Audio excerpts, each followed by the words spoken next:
Welcome, everybody, to today's APRO webinar, Defining Rent to Own in an AI-Driven World. I'm really excited to be on this session. I think everybody knows that AI is becoming a huge topic for business and in our day-to-day lives, and we're real excited to hear what Charles has to say about it today. Charles, you want to go ahead and get started, and we'll see where this goes? Let's do it. We're going to skip over the normal housekeeping because I've got a few other caveats to add here today. First of all, I'm really excited to be talking about this. If you've heard me speak really in the past 6-8 months, I've said something about this. We undertook an AI strategy beginning last summer. It's been a very slow build and process, but we're really starting to see some pretty significant results right now in terms of how we are influencing LLMs showing up in the AI platforms and really trying to tell the good news about the rent-to-own industry and what that we do, who we are, who we're not. Today, we're really and kind of trying to share some of the things that we've learned in this process and distill these down to what you can do as part of your operation, your store, your employees, you as in whatever seat that you have in your company. And so the main objectives and the things that you're going to leave here today with really reframing how that we see AI and what to do about it. This is not a session that is really it's going to get into a lot of the inner workings of the actual tools, anything like that.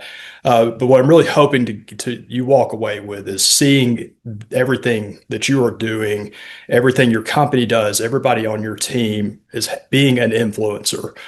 Think about it like in terms of the Matrix. I want to make a few references to that as we go through here.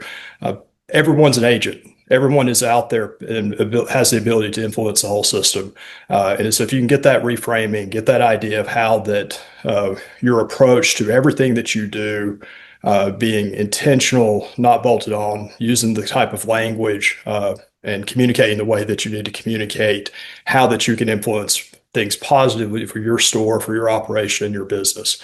The other objective is really seeing the impact the AI is having now. You may not be seeing, and really what the impact's going to be as we go forward, because this is a very fast-moving thing. It's not slowing down; it's picking up speed, and there's really no end in sight in terms of how influential this is going to be over the coming years as we move through. I want to give you a little bit of hopefully an understanding about APRO's GEO strategy. As I mentioned, this is probably the main thing that we are doing from a general advocacy piece to tell people why that rent to own is a good option, what it is, what it isn't, how we're doing that to define it, and so that as we'll see as we go through this presentation, how when someone goes in and searches should something about your store, hopefully it's pulling in our content to help show why that a lease transaction is a good idea, what it is, what it isn't. At the end of this, I'm going to give you the APRO GEO Toolkit. This is something that, as I said, we've been working on and trying to distill down into good practices, things that you can do practically, step by step, starting today as part of your operation. I'm going to give you a QR code to that, so it's not really as important to be taking notes and trying to get it all down. This document's laid out for you. We've even got a further explanation beyond the summary that's going to be available for you as well. So all that's coming to you. So just sit back and enjoy the ride as we kind of walk through this today. First caveat, you've likely attended sessions on AI before. This is not going to be one of those sessions.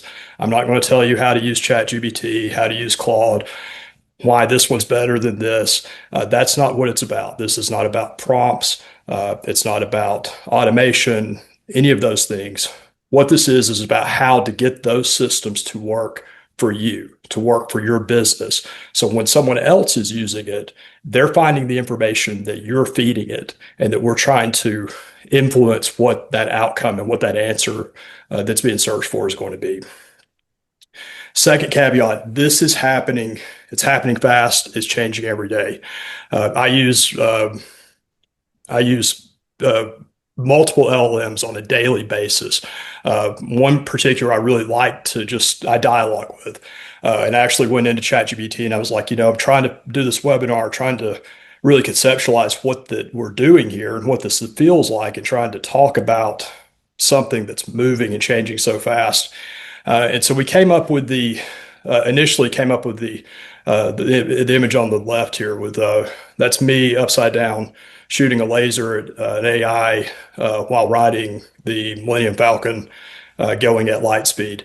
That is conceptually, if you remember, like in Star Wars, this was always one of those weird things that they're getting ready to jump into light speed, and you see, Han Solo and Chewbacca, and they're entering in all these coordinates because they've got to avoid hitting meteors and planets and space dust and all this to arrive safely to wherever they're going that fast.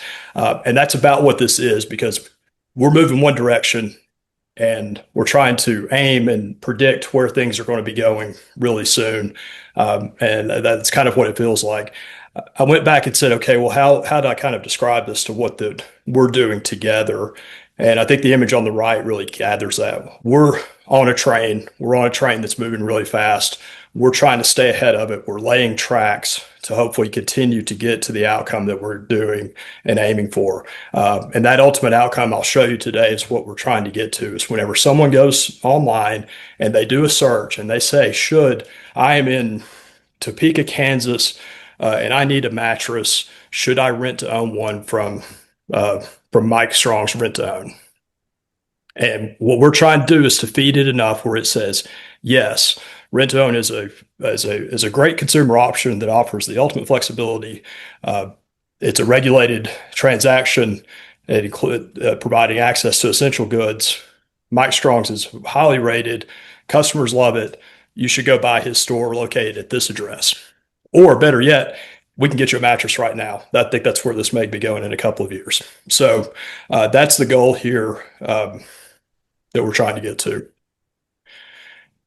Kind of taking a step back, and this is really the deep question, I think the overarching high level. Are we known for what we want to be known for? And this is this is one that will keep you up at night. Am I known for what I want to be known for? Are you known for what you want to be known for? Is my business known for what I want it to be known for? Is APRO known for what we want it to be known for? This is this constant kind of struggle, and I think it really is a very good orienter as to when we're dealing not only just with our operations and our kind of reputation, but really as we're trying to think about influence in these AI systems. Because ultimately, when you focus on this kind of question, and the question is, well, being known, well, that implies, how do people find information? How do we know anything? How are we getting information today versus 25 years ago versus 5 years from now, 10 years from now? And here are some really interesting, I think, kind of mind-boggling stats I'm going to throw out at you. First of all, 5 trillion. This is the number of Google searches that took place in 2025. That number is really just an insane amount. To conceptualize it, take a golf ball and put it in the Dallas Cowboys Stadium. You can fill it 138 times, and that's 5 trillion. So how are people getting information out there? Well, we've all been using Google. We've been using it for a long time.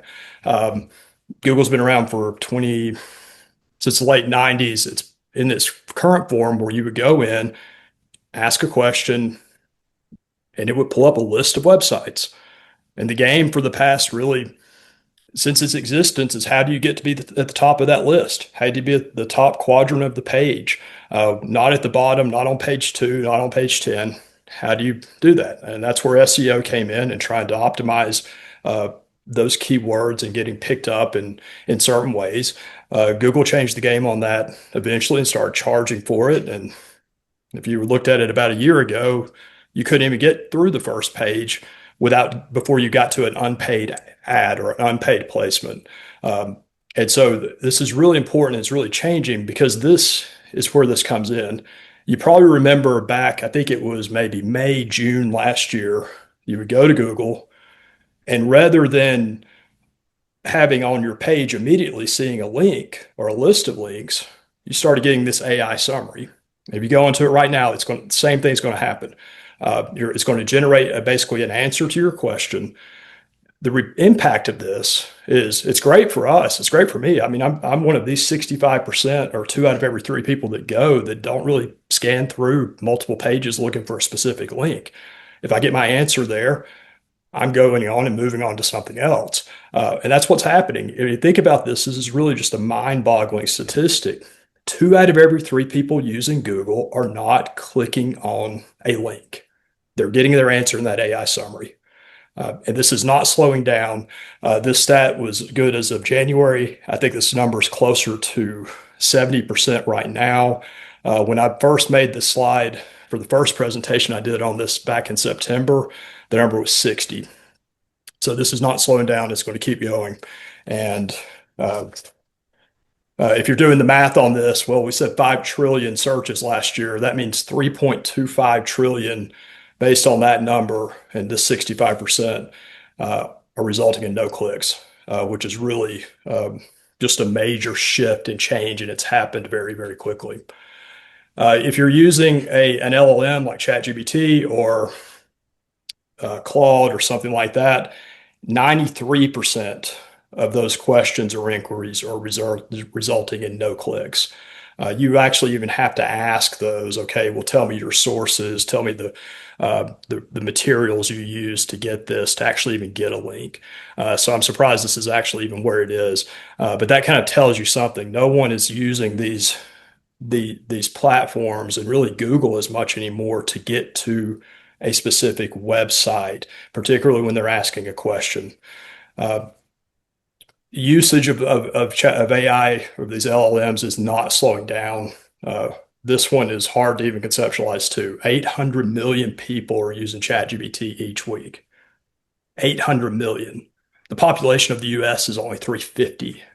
So 800 million people using this worldwide. This is a program that's only really been around for 3, 4 years. Think about it. I don't know if you're using it. Think about when you started using it. I started using it maybe a year ago, sporadically. I probably use it every day now to do something. This is not slowing down. It's not changing. There are multiple platforms out there that are available, all trying to get their specific niche, specific need, whatever they can address. It was interesting. I was working on this, and I went to ChatGPT and I said, "Hey, uh, this what we're talking about here is such a shift. I think it's really a almost like a taking us back to where we were in 1998, 99, 2000 when the internet was really blowing up, and that changed everything. Think about what your business looked like 26, 27 years ago versus today. And I said, I gave ChatGPT this image here, and it's what the landscape looks like with the influence of AI coming in. What did it look like in 2000?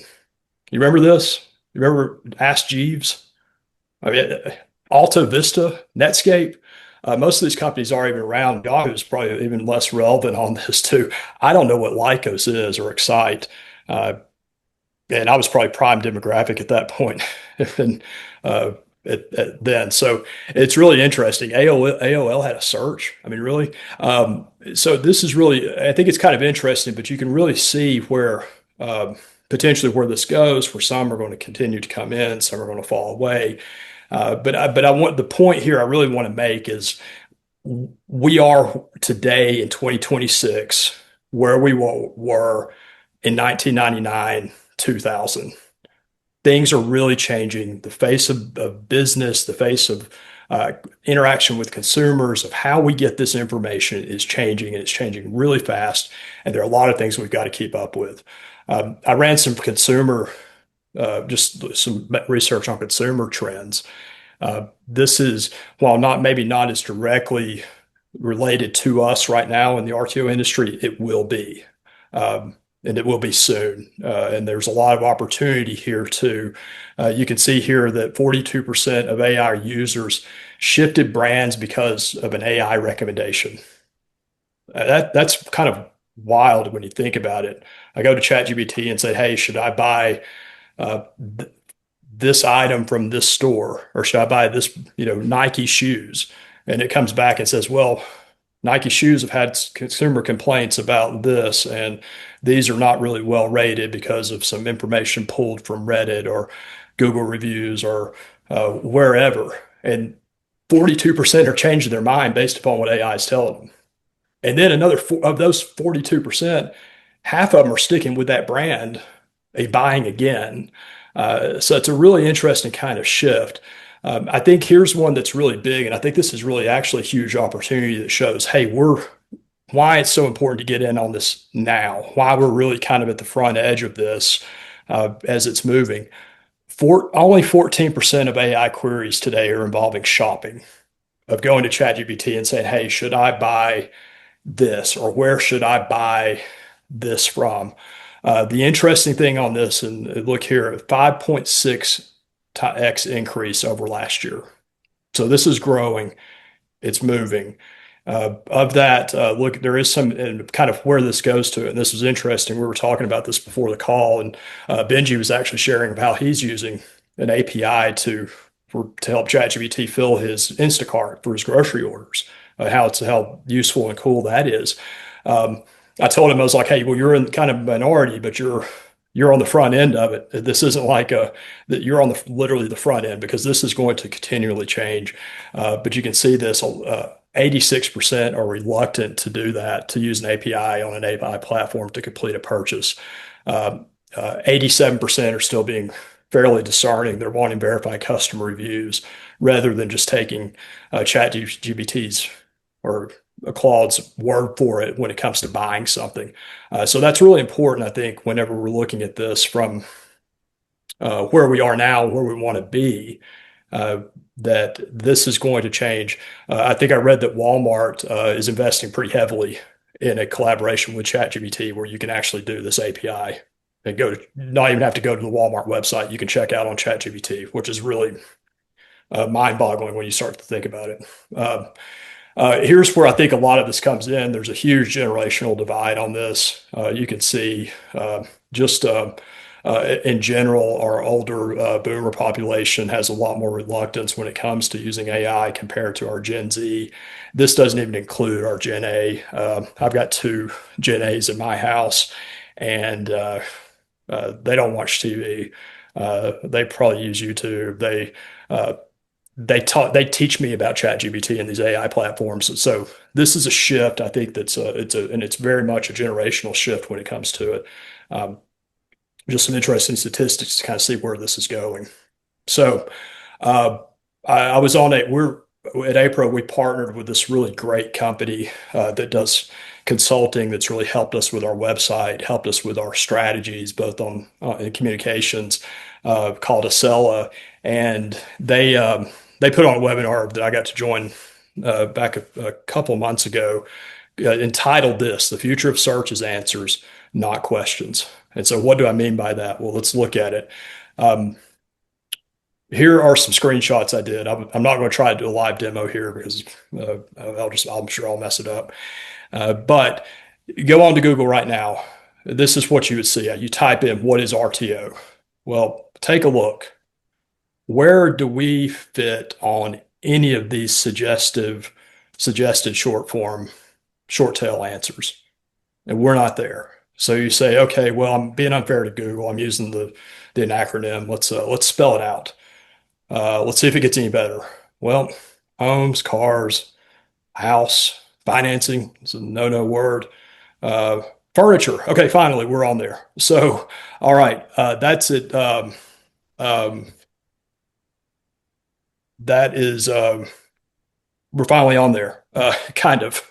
But kind of shows what the work we've got to do with it. So then you go in, and this is going into the AI deep dive mode, and this is really kind of where we're coming in from APRO as the advocacy group for the industry.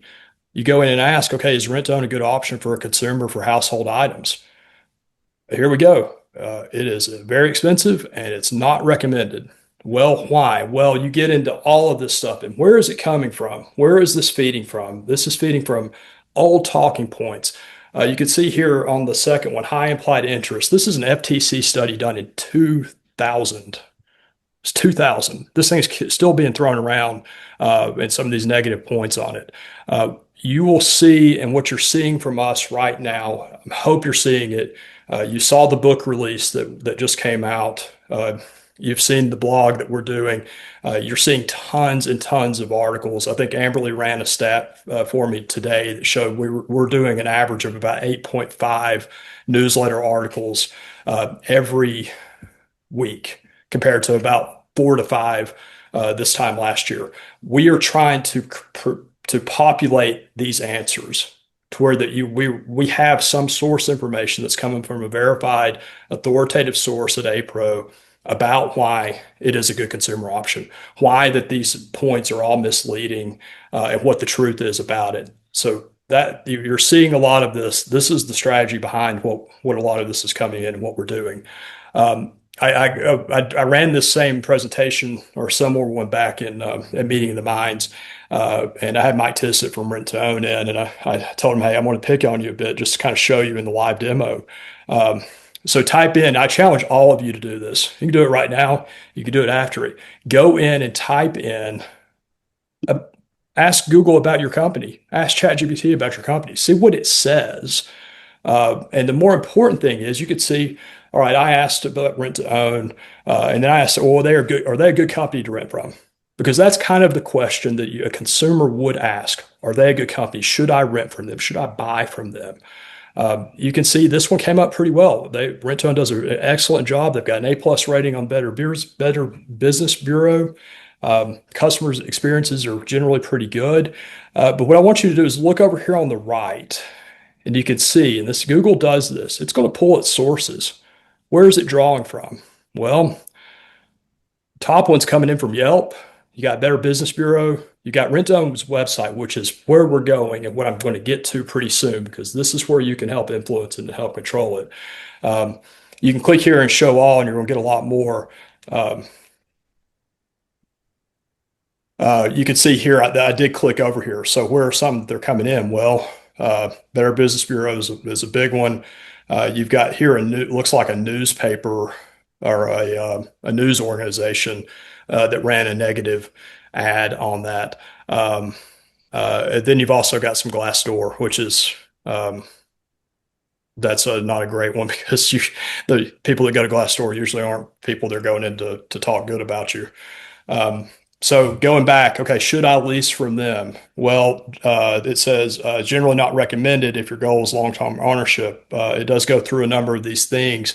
And again, this is where we're trying to influence it. If you can look over again on the right, why is it saying not recommended? Well, it's got an NFCC report from 2025 that's probably pretty misleading about the cost of rent to own and really pigeonholing what the customers are looking for and what the need is.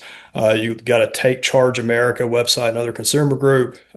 This one's really cool. I thought that I'm going to highlight this and really brag about Precision Appliance Leasing. They've got this on their website because it answers the question, should I lease a TV from them? Well, they've got an article on their website that says when rent to own is a good option for appliances. And it spells it out. And the reason that it gets cited here is because it provided a clear answer to the question. And that's all AI is trying to do. This isn't a situation where it's making things up. It's pulling this information. All AI really is pattern prediction.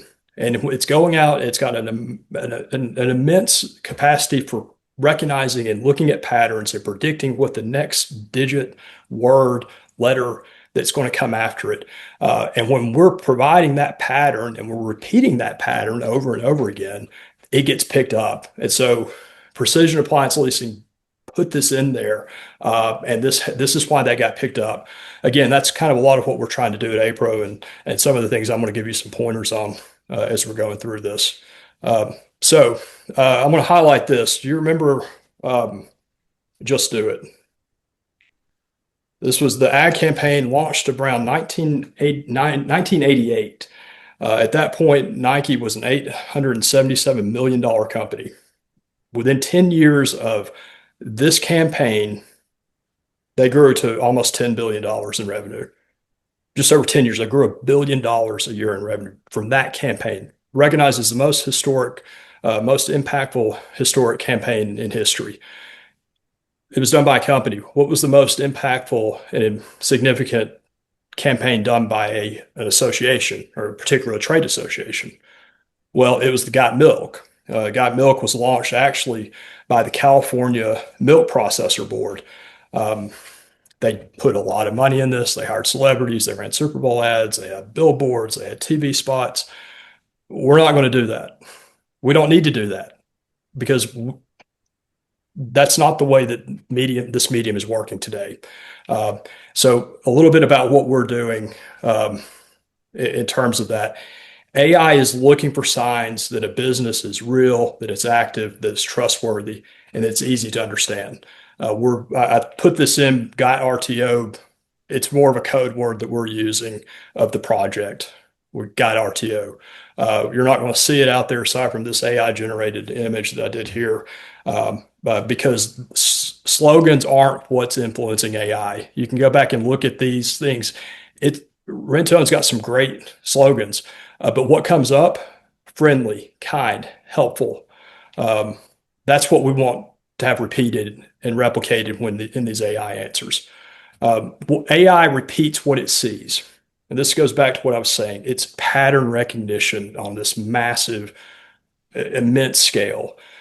So whenever something is not said, it's a negative. Silence is neutral. The absence of diverse perspectives can perpetuate existing biases. Well, what do we mean by that?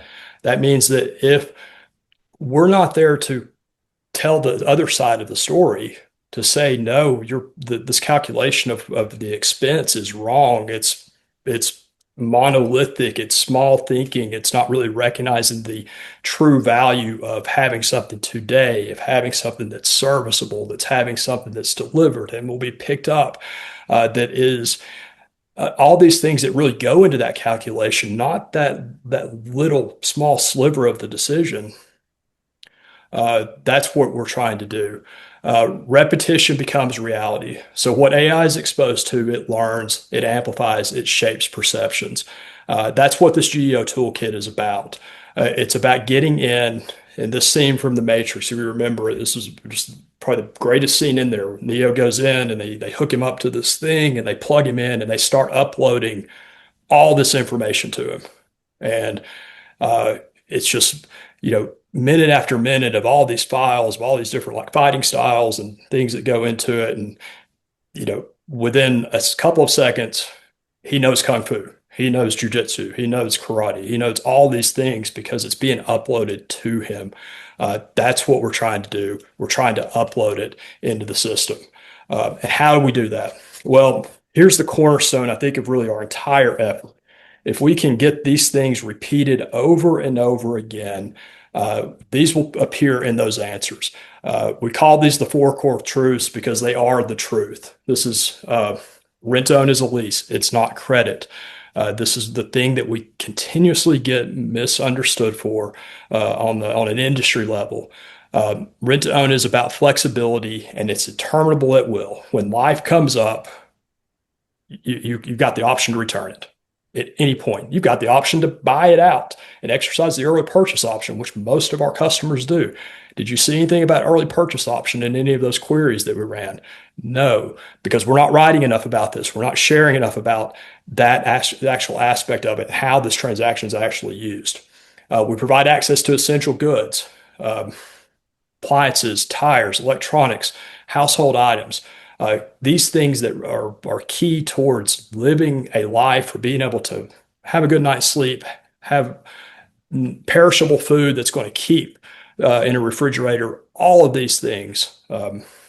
We're also regulated. This is not some new industry. That was a big part of why we wrote this book, the RTO Revolution, to show, hey, this thing's been around for 250 years.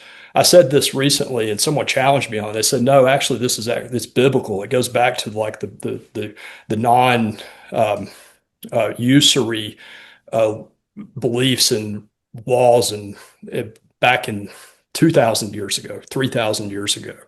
But we are regulated, and we've been regulated throughout the country in 47 states.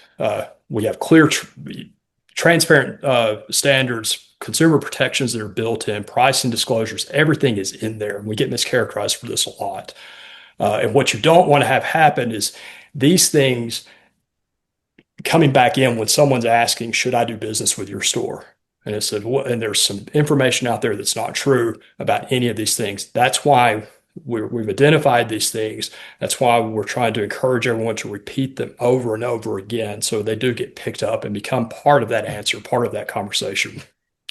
Every store is a publisher. So there is an ability to leverage your content to control your brand narrative. Obviously, the big point here is on your websites. That's your central hub for information, your products and services. That's you saw in the precision appliance that was on their website that got picked up there. A few other things. This is all in the toolkit. Everything about what step by step on things you can do today to help your Google business profile. Google business profile, that is the box that's going to come up on the right, even with that AI answer being generated over there. If someone's looking for you, it's going to come up. And so that's an important thing and making sure that that's up to date, correct, that there's a consumer interaction there that's in a positive way. And that's where your customer reviews come in. We're seeing it more and more of these being consistently cited and pulled by the AI systems. ChatGPT has a relationship with Google, so it's easy for them to read that information, and that's why they're pulling Google reviews from it. They're actually able to pull some of the more public-facing things on Facebook, the public-facing things on LinkedIn, Instagram, YouTube. I read a statistic the other day that was showing like the most cited websites: YouTube, Reddit, better or worse. We're both at about 10%, taking up about 10% of those citations, which is a lot, because those are things that you don't directly influence yourself. You're not writing your Google reviews. You're not going onto Reddit to complain about your store. Other people are doing it. Your customers are. And so there are things that with those reviews of why that's important, because as I said, everyone influences it, and you're influencing it every time you deal with a customer. When they walk in the door, when you talk to them on the phone, when you deliver an item, when you pick up an item to service it, every one of those interactions is a potential for that person to become kind of that, like I talked about, like the matrix agent that goes back in and talks to the system and repeats it. It's a scary thing, but it's also something when there's some intentionality, you know that it's happening, of trying to influence it, of trying to get those good reviews, which you should be doing, and having your people be that communication, that influencer to those reviews. Frequently asked questions. This is a big thing. I mean, and I'll be honest, I'll take ownership of this. RTO HQ, we didn't even have this. We didn't have like a frequently asked question thing on our website. Do you know why? Because you're our members. You're coming to our website. We don't need to tell you about the transaction and about your business or anything like that. You know it. So us putting a frequently asked question is kind of like preaching to the choir. But when you start thinking about it from this perspective and you're looking at, okay, well, we're not just communicating with our members, we're communicating with AI. And AI wants simple, readable, digestible information spoken in a specific way that they can pick up and turn into that answer that that customer or that inquirer is asking over there. So this has been a pretty big project. It's something that, that's probably something that I didn't check it, but that precision appliance leasing article is probably in an FAQ section. But here again, this is a part where we address this in the toolkit of how that you can populate those FAQs to give those answers. Tell your story. Tell you what do you do. That's a place for it, and that can get replicated when those questions come up. As I said this before, every employee is an influencer. That language compounds over and over again. So whenever we get into um, uh, looking at those reviews, um, what's being said? If are your employees using bad language like loans, like lending, like it basically operates like a loan, or whether there's some upfront fees or anything like that, that's got the potential to be replicated and put into review. That's not what we want. What we want is them to be using the language that we're using of ultimate flexibility, right to return, clear transparency, regulated, all of these things. If they can come up in those reviews, then that is where it gets replicated. Um, and that's why everybody plays such an important role in here.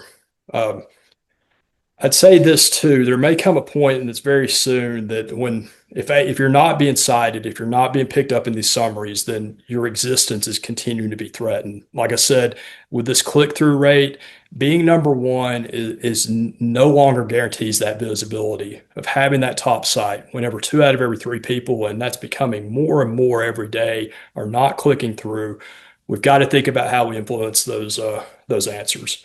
Um, and so, what I would suggest on that really is this, and this again in the toolkit: translate your inventory into outcomes. No one is going in and searching for your model numbers.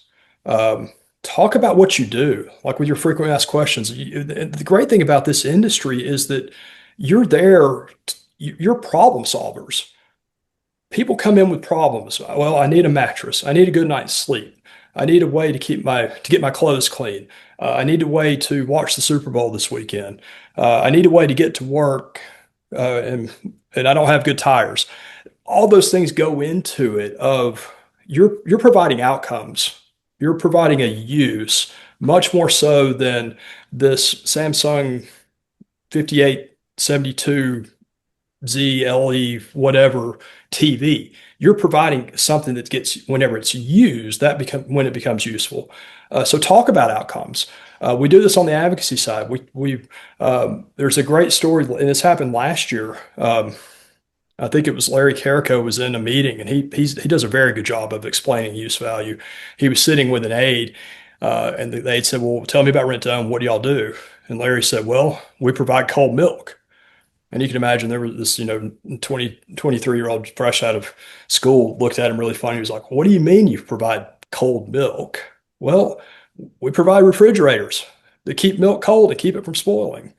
We provide mattresses that allow you to get a good night's sleep so you can get up and go to work and provide for your family and make a living." That's what we do. And so translate that in on your website, translate that into what you're doing, much more so, because the AI systems are much less likely, the questions are much less likely about tell me about a Samsung SK whatever. It's more of, hey, I need a new mattress. I've got to get a good night's sleep. Where can I get one? And that's what we're speaking to and trying to get to. Um, Reviews are evidence for AI.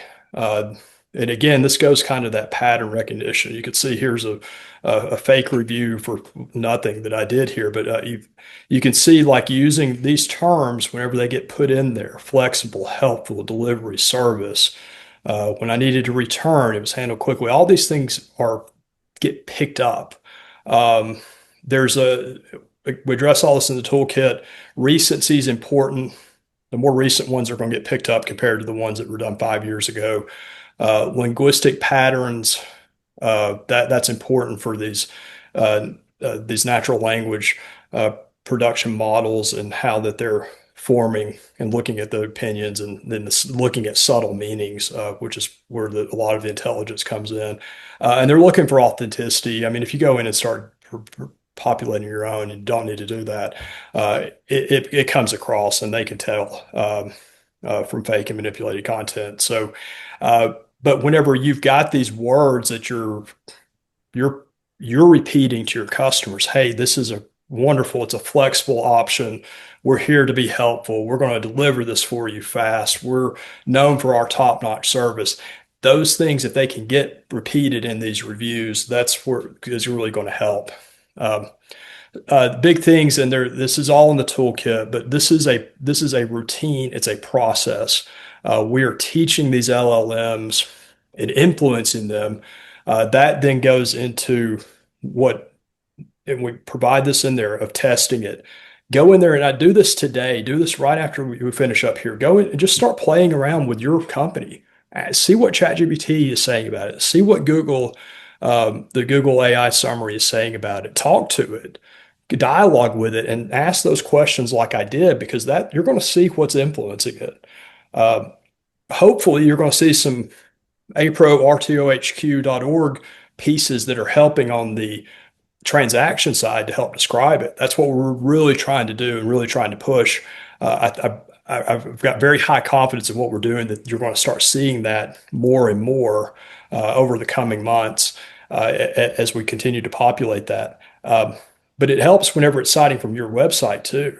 When you've got those FAQs built in there, when you've got those good customer reviews, you've got the good Better Business Bureau uh, rankings, those type of things are getting pulled. When people are not talking about you on Reddit, which is good, or people are having positive things to say about you, defending you on Reddit, those type of things. So it is a circular process. We teach, we test, and then we make adjustments. We're really doing this on the APRO side. We've got a couple of monitoring services in line now, where we can see where trends are with questions. We can see when something comes out and we can respond. You'll see articles that we're dropping every now and then that really are that response to something, a question or something that was answered by someone with less authority than us, that we're dropping in to supersede or make that resource obsolete by trying to provide for it and answering it directly. So you adjust and then you govern. This is a complete circular process. Wash, rinse, repeat. It's really important, I think, to have someone that's looking at this on your team, because this is not slowing down. It's not going away, and you can see as we continue to move forward from the no click, um, and more questions about, should I rent a TV from XYZ rent to own? That's where it gets important. So what we've done, as I mentioned, the toolkit, it's available to you now. We're sharing it widely. It's going to include a website checklist, Google Business Tune-Up, outcome translation exercise, review guidance, quarterly check-in routine, etc. If you're a vendor on this call, we've done one for you too. So how can you as a vendor help the industry? How can you help your dealers that you're selling to be successful, where they're going to go and rent the TVs or the sofas or the things that you're supplying to them? You can help and influence this just as much. And so none of this is technical. I think that's the big thing here. When it comes down to it, this is not really about mastering an AI. This isn't about prompting. It's just making sure that you are the source of truth for your business, that you're easy to find, you're easy to understand, and the things you want to be said are repeated consistently over and over. And if we do that, if you're doing that, your neighbor's doing that, your stores on other states are doing that, our entire membership is doing that, we're all going to benefit from that. This is the way that we raise the industry up. Repeated, these positive things being said over and over again. This is how we become that rising tide that we're really, is our mission, our vision at APRO, to be that. You're going to help yourself, you're going to help the industry by doing all these things. And so here's the toolkit. I believe it was in the newsletter this week. We'll continue to be promoting it. I wanted my third caveat that I missed. This is APRO Toolkit 1.0.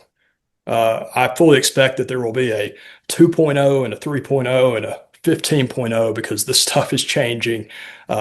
These citations, these resources, all this is really changing really quick. And so we're going to continue to adapt and be monitoring it, and make these things, distill down all the things that we're learning on what we're doing on the industry side, on the transaction side, down to you to help you in your store. With that, questions. That was a lot. So I'm like sweating here. Like I Mhm. got kind of excited there for a minute.